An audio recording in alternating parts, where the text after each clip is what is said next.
Life's a lot more complicated than happily ever after. I've been lying awake in my bed all night, as for the third time in a row, rest proves elusive. It gives me a lot of time to ponder things like that. Not that I ever seem to find any meaningful answers. The sunrise is just peeking over the horizon. With a sigh, I admit defeat and get up and start yet another day. As I head downstairs, I hear noises coming from the kitchen. Spike's already up and about. I walk into what can charitably be described as a disaster zone. Every pot and pan that I own is dirty in the sink or filled with some kind of batter or ingredients. The responsible party is the little purple dragon, happily mixing away, pausing every few moments to taste something and sprinkle some spice or another into the concoction. Spike, what's going on? I ask. He jumps a little at the sound of my voice before looking around. Oh, good morning, Twilight. I was going to surprise you with breakfast when you woke up. So, surprise? That's a sweet thought, Spike, but you do know that you're cleaning all this up, right? Deal. Hey, want to see a new game I made up for cracking eggs? He picks up an egg from the countertop and stretches his arm as high as he can above the bowl. You see how high up you can crack an egg and still get it into land in the bowl? I sigh and go over to the refrigerator to take out another basket of eggs, because I'm pretty sure I know exactly how this is going to end. Are you watching? Says Spike. He squeezes his claw, and rather than cracking gently and sliding into the bowl, it explodes, covering Spike and the countertop with raw egg. Fantastic. What I really wanted to do today was disinfect my entire kitchen. Well, that didn't work. The basket of eggs I was carrying plunges to the floor and breaks open, forgotten. I can't breathe all of a sudden, and I feel a chill pass over me.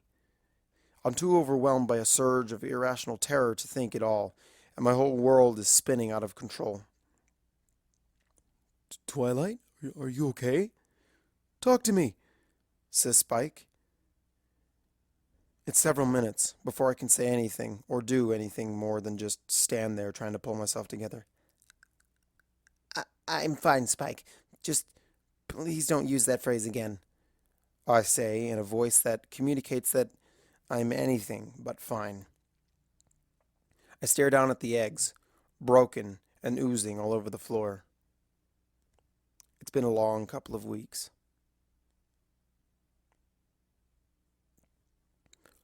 The night we used the elements, the night I broke out of that Celestia forsaken loop, I was on top of the world. My friends and I were back together, and we all went straight to my mom and dad's place for dinner.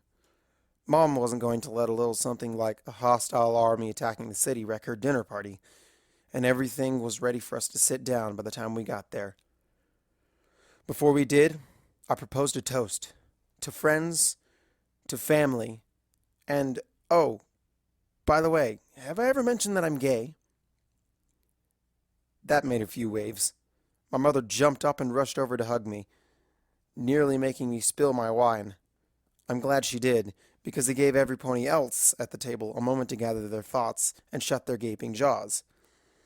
Once they got over their disbelief, they were quick to congratulate me as well. I can't believe how terrified I had been of that moment for so long. Fear makes you do stupid things. My parents and my friends got along just like I thought they would, although there was at least one moment where Rainbow Dash, after a couple glasses of wine, challenged my dad to a hoof wrestling contest. And won. She was actually pretty modest about her win, although modest for Rainbow Dash still means at least 3 victory laps around the house. I wish that dinner could have gone on forever, but soon the day began to catch up with every pony, and it became hard for them to stop yawning. Those things are seriously contagious. We all went up to the guest bedroom we'd be cramming into for the night. That's when the real fun started. Not that way. Get your mind out of the gutter. We talked. Gossiped, really. And the main thing every pony wanted to know about was how my loops had worked and what I had been doing. I steered well clear of some of the darker stuff and stuck to the ones that had been goofy and fun. My story about the time I'd blown up part of Canterlot Mountain and then ridden the resulting rock slide on a telekinetic surfboard was a popular favorite, as was the loop where I just played a rousing game of stop hitting yourself with a restrained Queen Chrysalis. That was fun, right up until the part where she had gotten loose and snapped my neck like a brittle twig. The conversation eventually turned to suggestions about what I should have tried, from Monday morning quarterbacking. Dear, couldn't you have found some sort of super changeling fighting spell in the archive somewhere? Like I didn't spend any loops looking for one. Come on. To practical, down to earth suggestions. If it had been me, I think I would have used some of the time to learn French. It's such a beautiful language. To somewhat less plausible. Discord versus Sombra, cage match. Winner takes all, and you charge like 100 bits for a ticket. Doesn't that sound awesome? We talked late into the night, but one by one sleep claimed us, and I embraced my well-deserved rest. I didn't wake up the next day until almost noon. I wasn't the last one up either. Pinky and Rainbow Dash were still sound asleep as I crept out of the room and downstairs. Mom and Applejack were in the kitchen, doing some of the dishes that had been left out the night before. When Mom heard me enter, she turned to greet me. Well, good morning, sleepyhead. Your friend Applejack here was just filling me in on everything you went through during your dreadful time loop. I'm so glad you're back with us all now, She says. I'm suddenly glad that I kept the worst of it to myself. Otherwise, I'd be looking at a Def Clop 1 level maternal panic attack right now. The worst parts of the loops, how they made me feel, that's something I won't ever share with other ponies. So, I guess you'll be heading back home to Ponyville tomorrow. That was your plan, right? It had been, but plans change. I actually thought I might stick around for a few days. What with everything going on around here, the princess might need my help, and I'd really like to spend a little more time with you and Dad. I know that sometimes I get absorbed in my studies, and I haven't always been the best daughter to you. My heartfelt confession is interrupted as Mom sticks a scone in my open mouth. Raspberry. None of that now, Twilight. You're absolutely perfect, just the way you are, and I won't hear a word to the contrary. Of course, you're welcome here for as long as you'd like to stay. I really do have a stinging rebuttal about personal space and respecting me as an adult instead of sticking food into my mouth to make me stop talking. I swear I do. But it's a really good scone. So instead, I just smile and nod. Applejack excuses herself from the room to wake up the others, so we can make the most of what's left of the day. She's just a little bit misty-eyed as she walks away. Spike and I spend the afternoon giving the grand tour of the city to the others. For some reason, Spike vetoes my all museums all the time program and insists on planning the route himself. My friends enjoy the afternoon, but they don't know what they're missing at the Canterlot Museum of Ancient Pottery Fragments. Soon enough, it's time for them to meet their train back home. I'll be joining them again before too much longer, but still squeeze each and every one of them a bit tighter than I have to when I hug them goodbye. The memory of losing them is just too fresh to do otherwise. With my friends well on their way to what will hopefully be a completely uneventful train ride, I turn and head towards the palace. What I end up walking into is pandemonium. While I've been enjoying my friend's company, Celestia has been struggling to find a way for the city to absorb tens of thousands of changelings that the elements transformed into ponies. I grab a passing bureaucrat and have them bring me up to speed. Most of the efforts seem to be focused on finding permanent homes for the few ponies out of the frontier, and then getting them there. The migration is going to take weeks, and those ponies have to stay somewhere in the meantime. Not all of them want to go.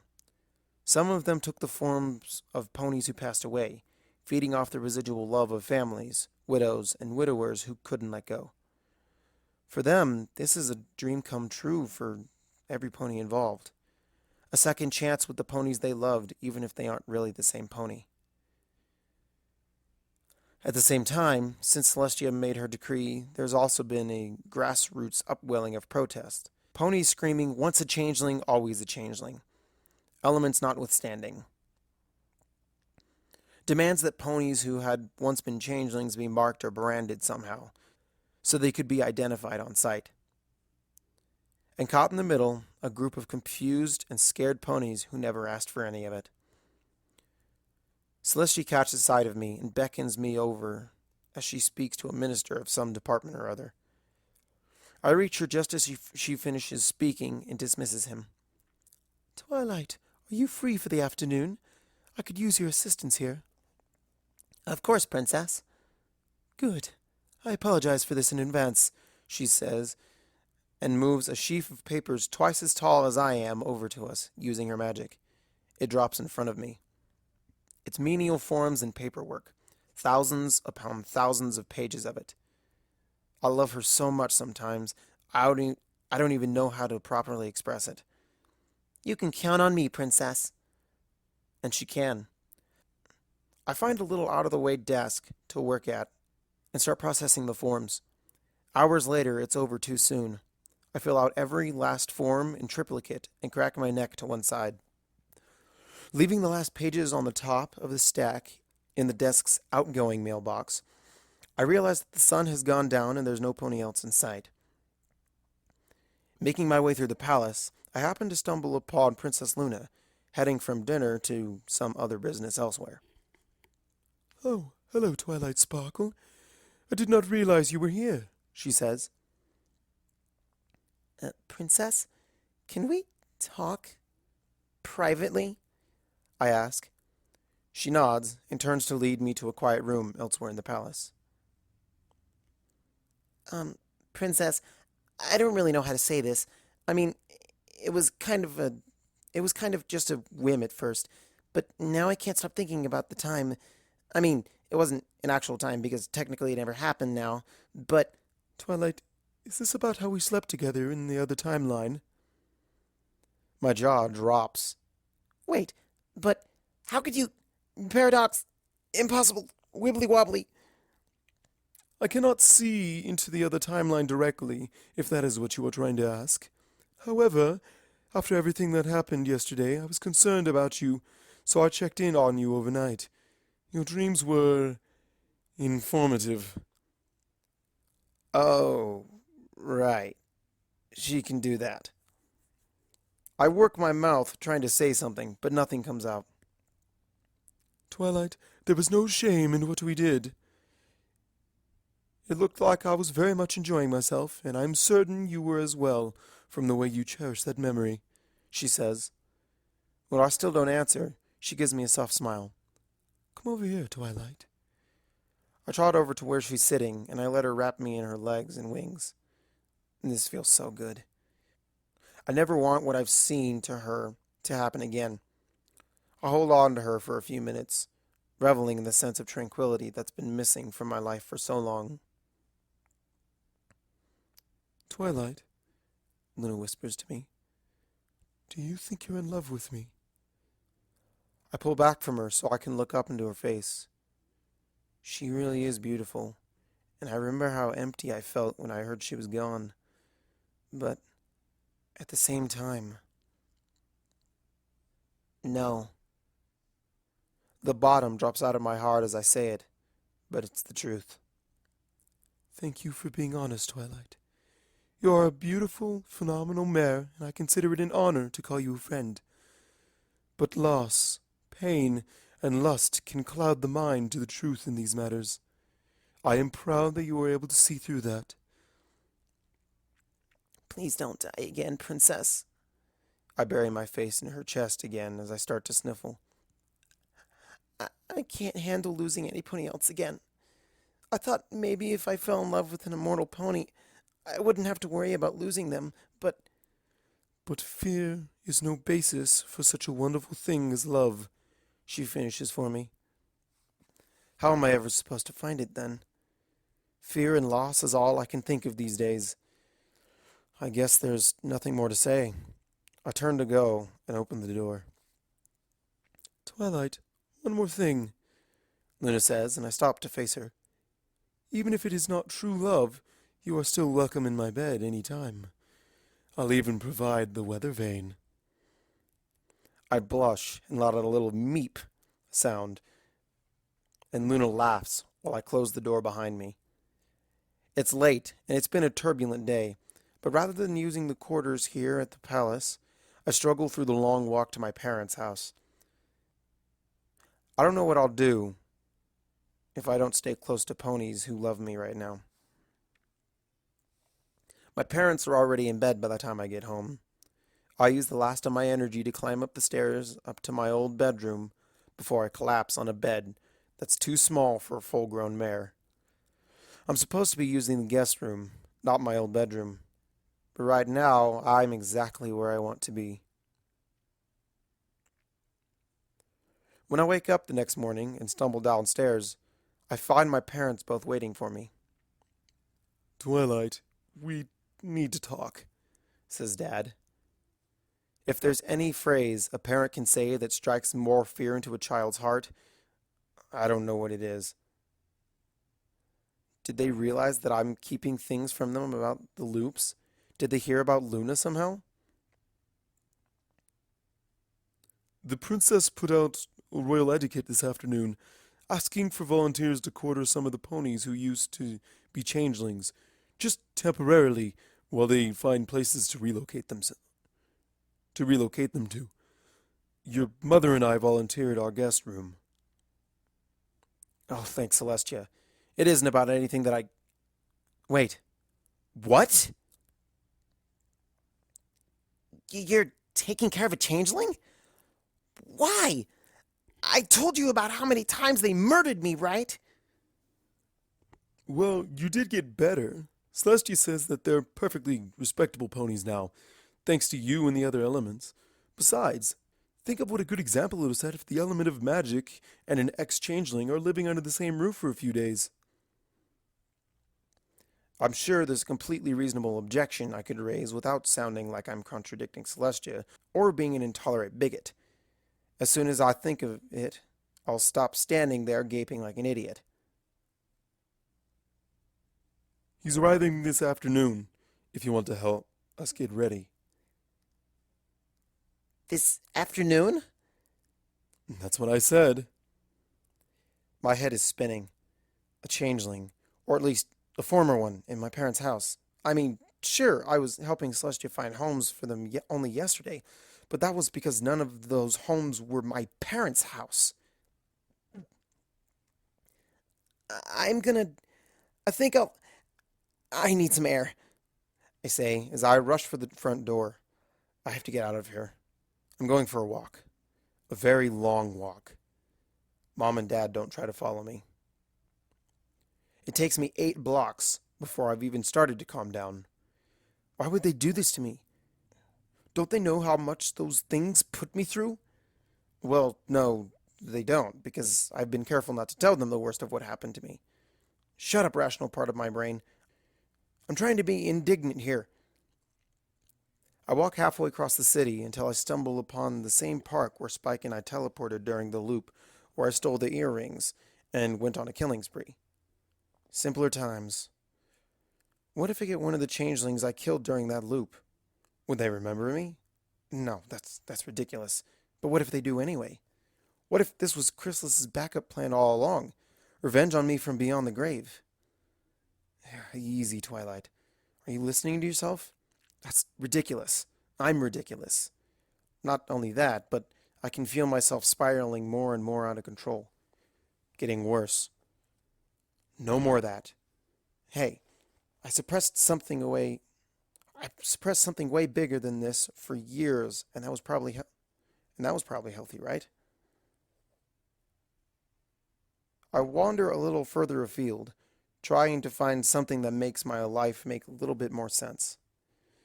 I walk for hours, trying to stay ahead of my thoughts. I have an awfully quick mind, though. I can't outpace them. Everywhere I go, there they are. I thought a change of scenery might help me, but I'm coming to realize that I'm the problem. I fixed the whole world, fixed a whole kingdom, but never fixed myself. As the sun begins to set, I turn towards home.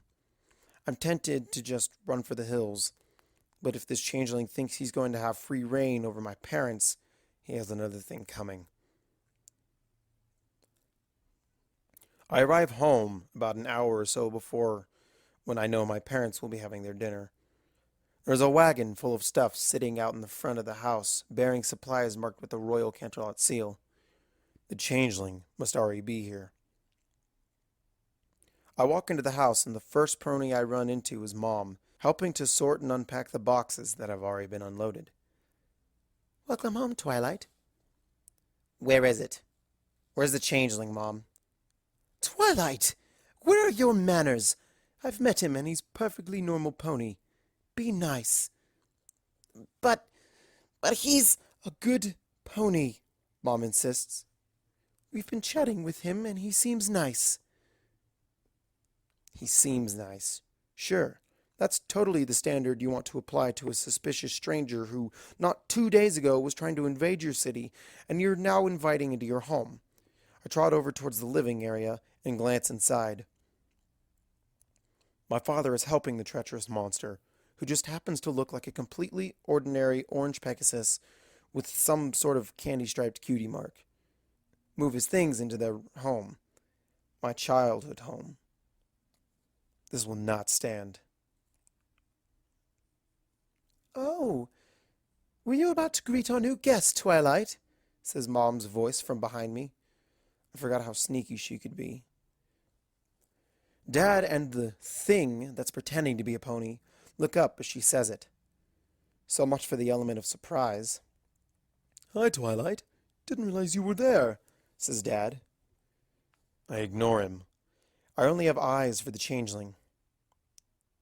Have you met Butterscotch yet? Butterscotch, this is our daughter, Twilight Sparkle. The thing calling itself Butterscotch gets a good look at me for the first time and freezes up. I knew it. That isn't some pony greeting another. He knows that I know, and I know that he knows that I know. Hi, Is all he manages to say to me. I walk up to him and thrust a hoof into his chest. I know what you really are, and I've seen what your kind can do. You're a monster. You always will be. You might have fooled my parents, but you haven't fooled me. Butterscotch opens and closes his mouth a few times without saying anything. Twilight Sparkle! Get over here this instant, young lady! I glare at Butterscotch for just a little bit longer before walking away to face my mother. I taught you better than that, Twilight.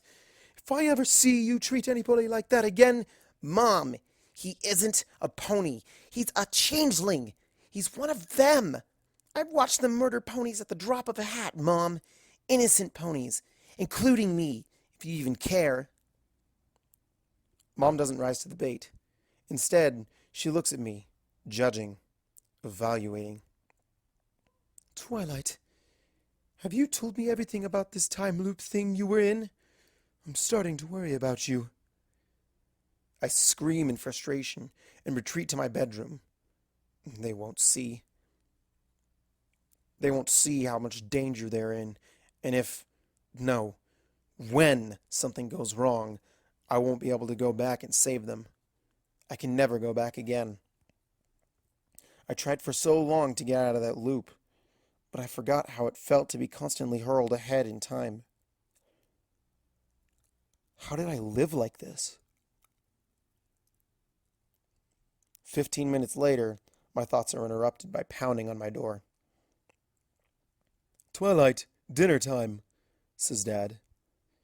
As much as I want to ignore him, I won't let my parents eat alone with some changeling. They might end up on the menu if I'm not there. Have to protect every pony from the monsters. Can't rest. Can't rest ever again. If I do, I might miss something, and then who's going to correct it? No pony. That's who. The world is so full of darkness, I can only hold it back by never letting my guard down. How did I ever stand living like this, where everything I do is so fucking permanent? I come downstairs to the dinner table where Mom, Dad, and Butterscotch are all sitting, waiting for me. I sit directly across from the changeling, the better to watch him. We begin eating. Mom's gone all out today. Salad, 3 entrees, plenty of sides. It makes me sick the way she's trying to impress the thing in front of me. We eat in silence, which is just fine with me. I'm watching the changeling, and from the way his eyes dart over to look at me every few seconds, I can tell he knows it. These potatoes are delicious, ma'am, The changeling says. Actually, they kind of taste like hubris used to.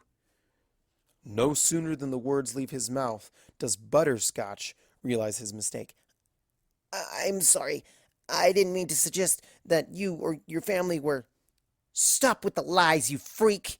I shout as I put my front hooves up on the table and stand up on it. Proper etiquette is the last thing on my mind right now. You recognized me the very first time you saw me, didn't you? I could tell. What's your plan? Are you still working for Chrysalis? No, I swear I'm not. I want to put that behind me, really. How do you know me? Every changeling does, he shouts. I back away, confused. Back then, jeez, it feels like a lifetime ago. But when I was a changeling, I was supposed to infiltrate the garment district. The original Butterscotch is a tailor who runs a shop here. I copied him. That doesn't explain how you know me. I told you every changeling would know. I had standing orders to kill you on sight, okay? We all did. Of course I recognized you. Chrysalis burned your image into our brains. Mom and Dad are looking on, shocked. Dad's fork hovers halfway between his plate and his mouth, forgotten bites of salad sliding off of it. I knew it. You're a monster. I'll be doing the world a favor when I kill you, I say, and my horn starts to glow. All those loops gave me plenty of experience killing changelings, even when they look like ponies. Time to put it to good use. Twilight, I'm sorry. Please don't kill me. I'm sorry, okay? Sorry isn't good enough. I watched ponies beg for mercy 100 times, and your kind never gave it to them.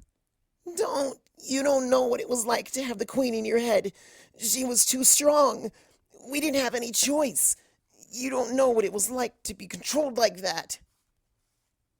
I stop, my horn still glowing, deadly blast of magic ready to be unleashed. I do know what it feels like. The memory can't be suppressed, and I remember what it was like after she bit me. How she made me fight Luna. How she made me scream with joy at being ripped apart by the princess's dark power because I was doing my queen's will. I cancel the spell and dash for the bathroom, only barely reaching it before a wave of nausea catches up to me. When I come back out, I've purged all that bile and hatred, and I just feel hollow. I look down at Butterscotch, cowering on his knees, terrified of me. I don't see a monster in disguise anymore. Just a Pegasus trying to navigate a world that's suddenly been turned upside down for reasons he doesn't understand. I gather my courage for what I know I have to do. It isn't going to be easy. I lean down. I embrace him. I forgive him. I had no idea how full of anger I was until I feel it leaving me in that moment. He flinches the moment I take him into my arms, and I can't really blame him after the way I've treated him. I hold him for quite a while. Mom and Dad are still watching from the table. I think they're afraid that if they move, they'll break the spell of the moment. You know, I say without letting go of him. Full disclosure, if you were in the garment district, there's a better than even chance that there's a timeline out there where I beat you to death with a baseball bat the other day. Then the most wonderful thing happens. Butterscotch starts to laugh. Maybe just because it's such an absurd thing to say, he can't help it. Maybe because he's so tired of being sad and afraid, he'll take any excuse to feel something else. Either way, it's contagious, and before long, we're both laughing together and hugging earnestly. We needed that more than either one of us would have been willing to admit. By the time we pull apart, I'm happy to count him as a friend. I'm glad to be going home to Ponyville this evening. Not that I haven't loved being here and seeing my parents again, but it's not home in the same way Ponyville is. Not anymore. I'm I'm in the middle of packing my things with Spike's help when he hiccups and coughs at a burst of green fire. A letter materializes in the air above me, and I snatch it up before it can hit the ground. My faithful student, I have been looking into the spell which created that time loop, and I have made a significant discovery. Please report to my study immediately. Princess Celestia. Spike! Forget packing. We have to go to the palace right this instant, I say. Who knows what sort of discovery the princess could have made? Spike isn't quick enough for my taste, so he ends up wrapped in my magic and being dragged along as I run out the door. Mom, Dad, I'm going to see Celestia. I call out, before I remember they went out to lunch an hour ago. I make record time to the palace, and I head straight for the princess's study. When I push open the door, the room is dark. That's odd. The letter said to come here right away. I figured she would... Surprise! The lights suddenly come on, and the room is full of ponies. My best friends, Princess Celestia, and my parents are front and center. Draped over them is a banner that reads, "Thank you, Twilight." I'm too surprised to move for several seconds. But then it dawns on me what's happening, and I can feel my mouth pull itself into an irresistible grin. You guys, you didn't have to... Try to be more modest for once in your life, Twilight. You earned it, and we wanted to, says Rarity. Well, thank you, I say. This sure beats another stained glass window. I look around. Even Butterscotch is here, and he raises a glass of punch to me in acknowledgement when we make eye contact. Present! Present! Shouts Pinkie Pie. You got me a present, too? Oh, well, I thought we were saving that for the end, but if you want to open it now, says Fluttershy, hovering forward, holding a little box in her hooves. I didn't even know they made Element of Harmony themed wrapping paper. Pinkie is vibrating with excitement. I'm afraid that if I don't open the present now, she might actually start to drill her way into the floor. I shred the wrapping paper with my hooves rather than just ripping it off with magic. It's a jewelry box. A ruby red one. I know what this is, or at least what I hope it is. For just a second, I don't dare to open it, but I can't resist for long. The perfect amethyst earrings. My perfect amethyst earrings. I can't accept these. They cost... Significantly less than it would have cost to rebuild the city had you not stopped the changelings. I'm sure the royal coffers will manage, says Celestia. I don't know what to say. Thank you, Princess. You didn't tell Ruby about the time where I stole these, did you? The timeline where you did what? Asks Ruby's voice from the back of the room. Smooth, Twilight. Really smooth. We got you a little something too, Sugar Cube, says Applejack. She holds out their gift. There's a ribbon tied around it, but they haven't bothered to wrap it. After all, a baseball bat is a pretty distinctive shape.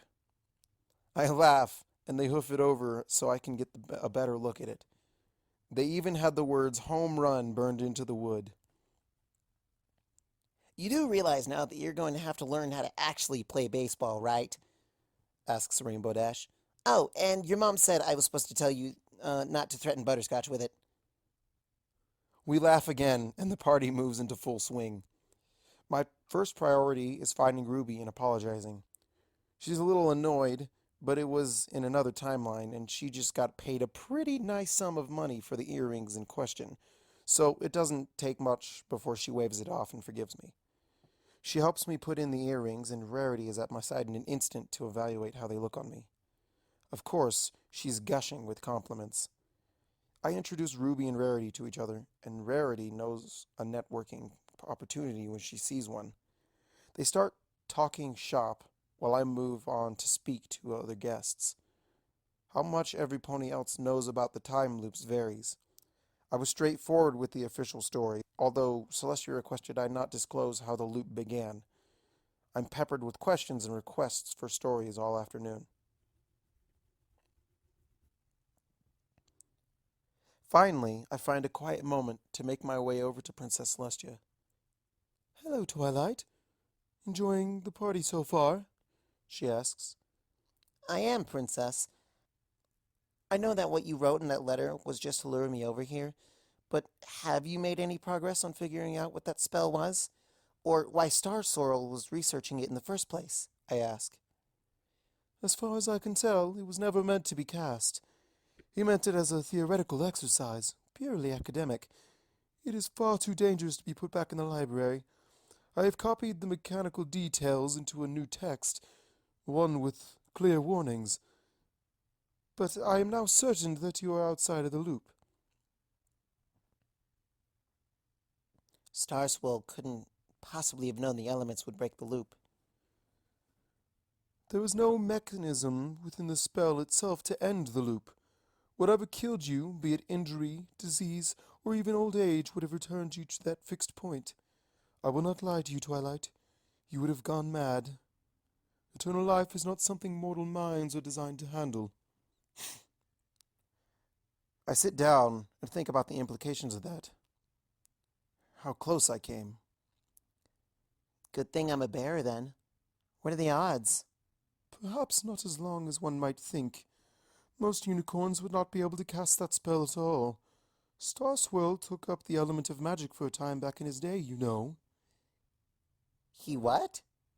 I've read everything there is on Star Swirl the Bearded, and none of it ever mentioned that.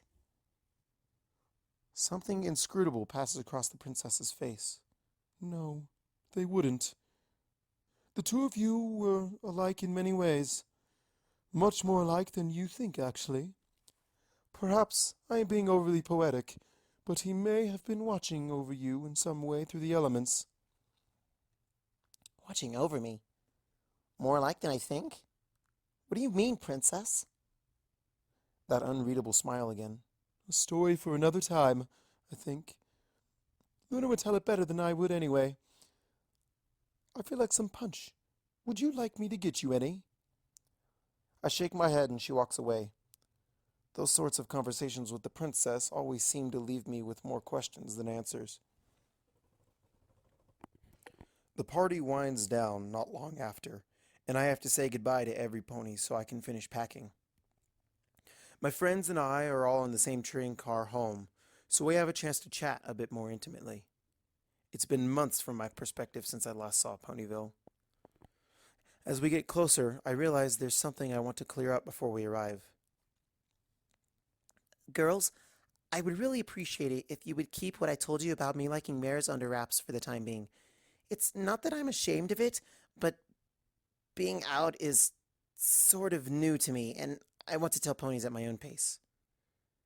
All 5 of them suddenly go rigid, glancing back and forth between one another. No, they wouldn't. I turn towards the worst liar of the bunch. Applejack? She gulps and her eyes go wide. Hi there, Twi. Was there something you wanted to talk about? Applejack, did one of you tell some pony what I said to you? She doesn't answer for a second or two, and I can see she's racking her brain to come up with something. Her face lights up as she hits on an idea. Twilight, I can honestly say that not one of us told a single pony. There's a loophole. I can tell, and she knows it. I try to stare it out of her, but it's Fluttershy who breaks down crying first. Oh, Twilight, I'm so sorry. I swear it was an accident. Please don't hate me forever. Fluttershy, you told some pony? I ask. Fluttershy isn't a gossip, especially not with something she must have known was important to me. I might have expected Rarity to spill the beans, but Fluttershy? I didn't tell any pony, but sometimes when it's just me and my little critter friends around the cottage, I like to chat and tell them all about my day. I told them without thinking. I'm such a terrible friend. I relax. How can I stay mad at a crying Fluttershy? I'm sure I'll be able to handle being the talk of the bunny warren for a few days. Don't worry, Fluttershy. If it was just your animals. I forgot to mention that I was parrot sitting for Rose at the time. Oh, that's how. Rose found out I'm gay from her parrot? I ask. I'm running through the damage control in my head. Rose is a good pony, and I know her circle of friends pretty well. There's a chance I can salvage this. Well, I didn't know the parrot was going to repeat what I'd said, of course, and Rose is a busy pony who lives pretty far away, so when I was returning the parrot, it made sense for us to meet, at the market, on the busiest day of the week, in the middle of the morning, when every pony comes out to do their shopping. I sit there and stare. The train is slowing down as it arrives at the station. So, let me get this straight, I say, as my eye begins to twitch. You're saying that I was outed to the entire town by a parrot. I wonder if the time loop spell would have covered dying of embarrassment. Too late to find out now. Sorry? My first instinct is to start screaming and ripping into her, Fluttershy or not. Her carelessness just exposed my most personal secret to the entire town. You know what, though? Maybe it's better this way. Don't worry about it, I say, and get up to start collecting my luggage. I know you must be so mad at me. If you want to scream at me or not be my friend anymore. I raise a hoof to cut her off. Maybe I should be mad, and I guess I am a little. But this is fine. It's like ripping off a bandage. This way every pony knows, and if they have a problem with me, they can just deal with it. We get off the train, and sure enough, I find myself on the receiving end of some curious looks, and ponies whisper to one another as I pass by. Some of the looks are more than just curious, and those tend to linger a bit longer. Maybe I should be taking notes. Ponyville is a pretty open-minded town, and though a few ponies wave and say hi, no pony stops me and Spike on our way to the library. It looks like no pony is going to make a big deal out of this, after all. Hey, Twilight, hold up! A voice from above me causes me to stop and look up at the descending fuchsia Pegasus. So much for that. Hello, Cloud Kicker, I say, greeting the town's self-described lovable sex maniac. Just the pony I least needed to see right now. My front door is within sight, too. I heard the good news. I just wanted to say...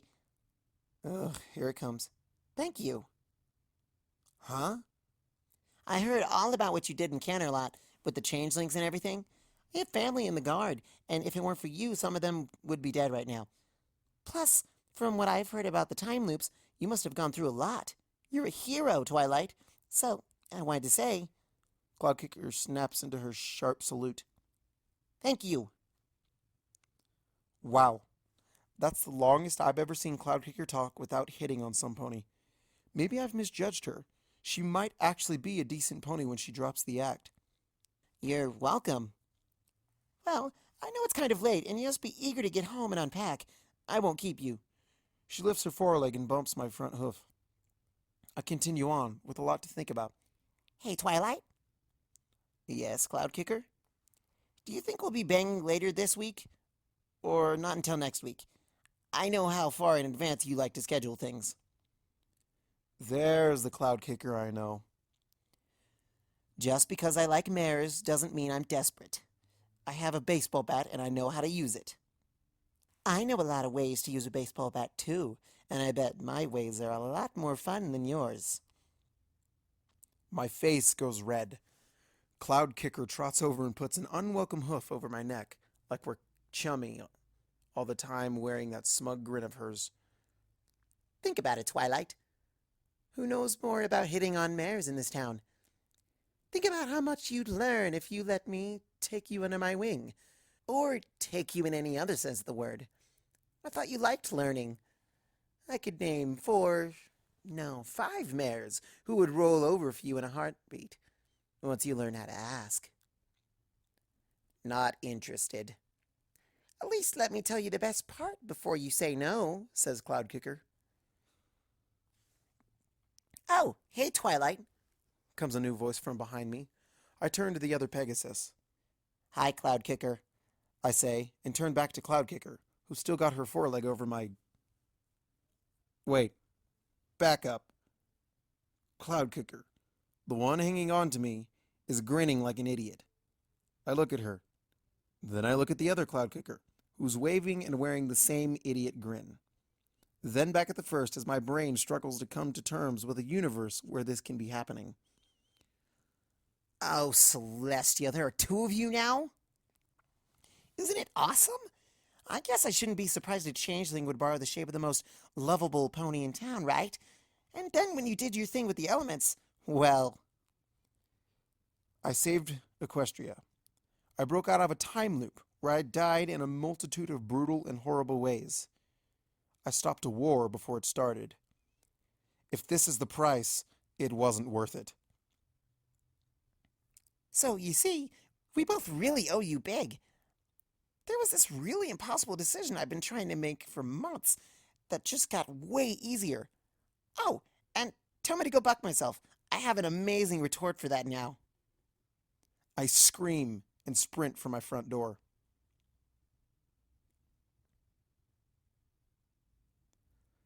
Over the next couple of days, life slowly drifts back towards something resembling normal. Ponies come by to see how I am and check books out from the library. My schedule has fewer and fewer blank spots each day, as friends make plans and errands that need to be done crop up. An outside observer would think that I'm doing remarkably well, all things considered. They would be wrong. I can't get used to the way things keep happening. Not even bad or weird things, just things like a casual conversation on the street corner with an acquaintance fill me with anxiety. I can't handle not knowing what's going to happen.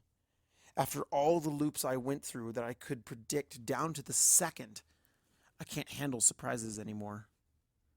I agonize over simple choices because whatever I choose can never be undone. I'm afraid of Pinkie Pie, terrified of her. I'm afraid of one of my best friends because whenever I'm around her, I feel like I have to be constantly on edge, vigilant against her usual random and harmless antics.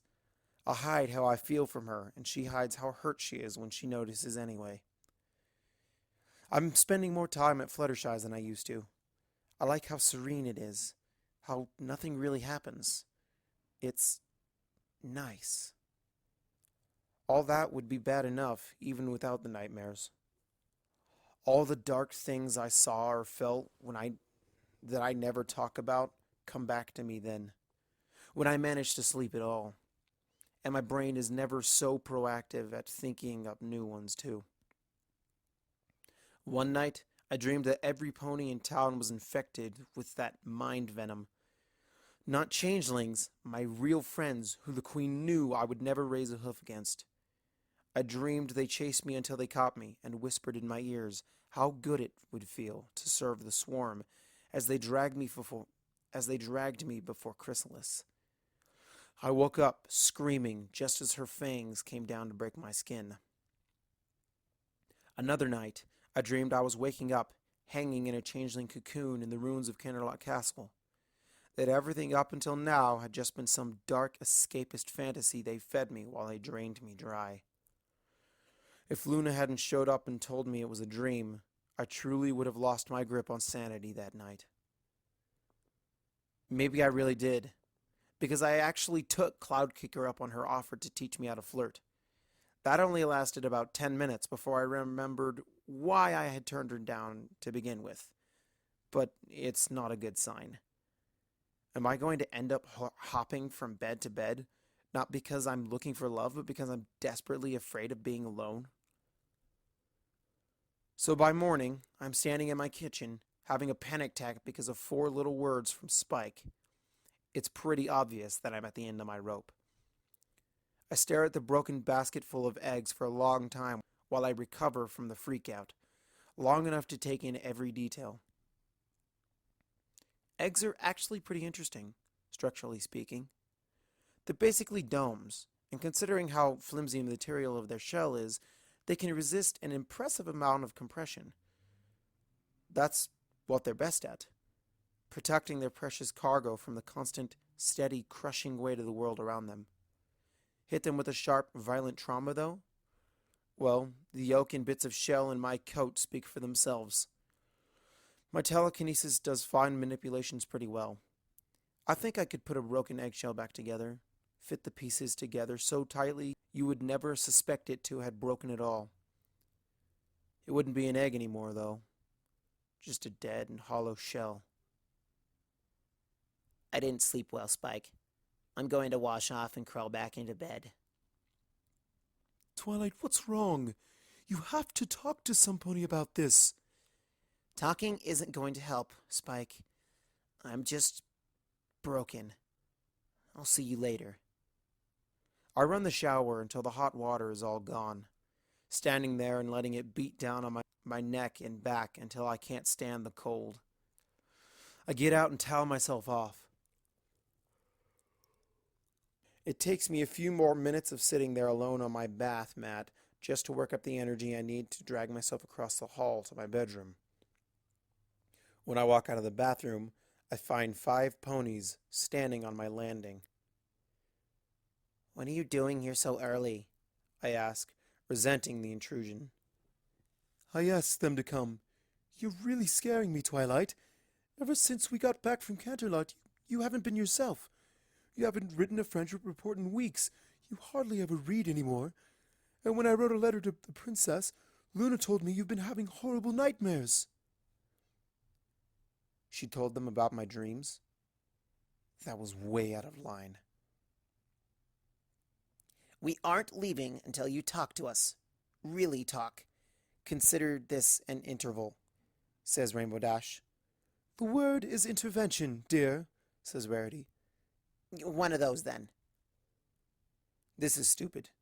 They don't know what they're asking for. It's for their benefit I'm not talking to them. They were lucky enough that they only remembered charging in at the last moment and making everything better. I don't want to take that away from them. You're better off not knowing. I'm sure I'll be fine eventually. I was fine in Canterlot, right? We had fun there. Or perhaps you were fine, because you were having fun, and since you're home, it's only now hitting you in its full force, says Rarity. Rainbow Dash must have decided this wasn't working quickly enough, because a multitude of colored streak descends on me and lifts me off the ground. Hey! You're the one who decided you wanted to do this the hard way. I told you we weren't leaving. She brings me down to the main sitting area and sits on my back. I try to struggle out from under her, but it's no good. The others come down the stairs and sit in a semicircle where I can see them. If you want to have this conversation, this isn't the best way to make me cooperate, you know. Well, if you won't talk to us, will you please at least listen? Asks Fluttershy, like I have a choice in the matter. If you don't mind, I have something I'd like to say, and I think the others might too. They all nod. I guess I'll go first. Twilight, you know I love having you over at my cottage, and you're always welcome there. That's right. I've been coming to visit you a lot since Canterlot. See? No problem at all. Well, no, Twilight, that's just it. Sometimes when you're over, you do things that, well, they scare me a little bit. Sometimes you just sit in my rocking chair and stare at the wall for hours. Or I'll call your name and it takes 4 or 5 times before you notice. Or when I try to tell you that it's getting late and I need to go to bed, but you just won't leave. Although, I guess that one might be my fault if I'm not being clear enough, I suppose. I'm sorry, Fluttershy. I just have a lot on my mind right now. That's all. Oh, Twilight, she says. She lowers her belly to the ground and scooches forward so I have nowhere to look but her face. At least it isn't her weapons-grade stare. do you think that I, of all ponies, don't recognize a mare who's hiding herself away from the world when I see her? You're acting like, well, me, actually. The me from before I met you, who was scared of every pony she met. That me wasn't ever very happy, and I don't think you're very happy right now either. You've helped me so much, Twilight. Please, let me return the favor now and help you.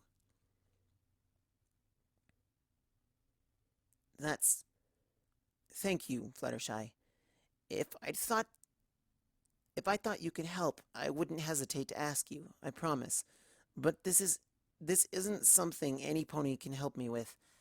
I just have to take care of myself right now. Oh, please, you call this taking care of yourself? Asks Rarity. Fluttershy moves aside to give her center stage. You're a mess, Twilight Sparkle, and make no mistake about it. Well, I just got out of the shower, and I haven't really had the chance to... That isn't what I'm talking about, and you certainly know it. I suppose the nightmares would explain the bags under your eyes, and how bloodshot they are, but your mane looks like it hasn't seen a brush in days. I don't think you're eating properly either, are you? I guess I might have put on a couple of pounds, but it isn't a big deal. I haven't even noticed, I say. That isn't true. Since I started avoiding every pony else, I've definitely stopped thinking about what I was eating, and just started using food to mark the passage of time. There's been a distinct decrease in quality, coupled with a distinct increase in quantity. Not a big deal, my flank. You're positively bulging at the seams. Not to mention how greasy your coat's gotten. You can't expect your body to recover if you aren't giving it the right fuel to recover with, Twilight. Not to mention that you've blown off 3 of my invitations to the spa in a row. Otherwise, you could be getting a massage while we talked about this. A massage certainly would beat being pinned to the floor and lectured at like this. Fine. I promise to take better care of myself, all right? Are we done? I think not, Twi. Pinkie Pie, why don't you go next? Asks Applejack. I hadn't really taken a good look at Pinkie Pie before now, but now that I do, I'm alarmed by what I see. The smile I've never seen her without is gone, and her whole demeanor is subdued. Even her mane is looking a bit flat and lifeless. She nods to Applejack, and after a moment's hesitation, steps forward. Twilight, why don't you want to be my friend anymore? She asks. What? Pinkie, of course I'm still your friend, I say. Yeah, but you don't really want to be. Whenever I come up and talk to you, or try to give you a present, or even just hug you, you look at me like I'm some kind of freak. Like I'm scary and you can't wait to run away from me. Why, did I do something horrible to you in one of those time things that you don't want to tell me about? Because if you did, then I'm so super sorry. No, of course you didn't, Pinkie. You never did anything like that, and I know you never will, I say.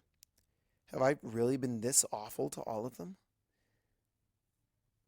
Then why are you scared of me, Twilight? I watched you march right up to Queen Chrysalis and not be afraid. You were super duper brave and awesome, and she must have done all sorts of bad stuff to you. What did I do to you that could scare the pony who was brave enough to face that? Why am I so much worse than she was? I don't understand. Pinkie, it's complicated. That isn't a reason! We aren't stupid, Twilight. Maybe we aren't super duper smart ponies like you, but don't tell us that we're too stupid to understand why you hate us all of a sudden, and then act like it's a reason why you don't have to explain. That isn't fair. You're not being fair to us, Twilight. We just want to go back to the way things were. I don't get a chance to answer before she runs away to find a corner of the library. Fluttershy flashes me a dirty look before she goes to follow her, and I soon hear quiet sobs coming from somewhere I can't see. This is never what I wanted. Damn it. I'm trying to protect them, not this. See why we're doing this, Twilight? We want to understand, but you gotta meet us halfway. Just tell us what happened. What's eating at you so bad? Do you really think any of us would think less of you? Asks Applejack, moving in for the kill. I can't. It hurts too much, Applejack. Please, it hurts so much. Don't make me tell you.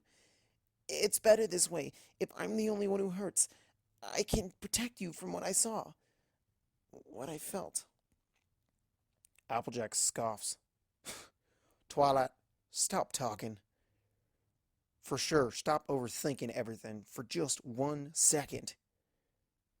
We both go quiet. All I can hear is Pinky crying, her sobs echoing through the now quiet library. We sit there in silence for a bit, and the more I hear, the more I want to burst into tears along with her. Just when I can't feel any worse, Applejack speaks up. How's it sound like you're doing at protecting your friends from getting hurt? She asks. That's all I can take. I finally break, complete with undignified snotty tears and heaving sobs.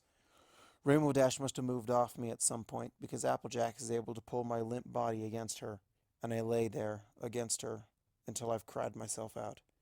By the time I have, all of my friends have gathered around me, ready to listen to what I have to say whenever I'm ready to tell them. I guess they've always been ready. I'm sorry. I was so alone. Every time, I always felt like I was so horribly alone, I say, as if that should excuse how awful I've been. Hey, you can't be saying you'd think I'd ever ditch a friend who needed me. Not cool, Twilight. Indeed, you're hardly alone anymore, darling. It'll be all right. If, you want somebody to help you, I'm here for you as long as you need me. Oh, I'll help too. We're gonna make you feel all better again, and then throw a huge, humongous party to celebrate. Sounds like you couldn't get rid of the 5 of us even if you tried, Sugar Cube. I don't want to try. I'd almost forgotten what being at peace was like. I'm not exactly sure how to start, I say. Well, isn't it obvious? Asks Rarity. All you have to do is go back and start from the beginning again. One more time. We'll be with you every step of the way.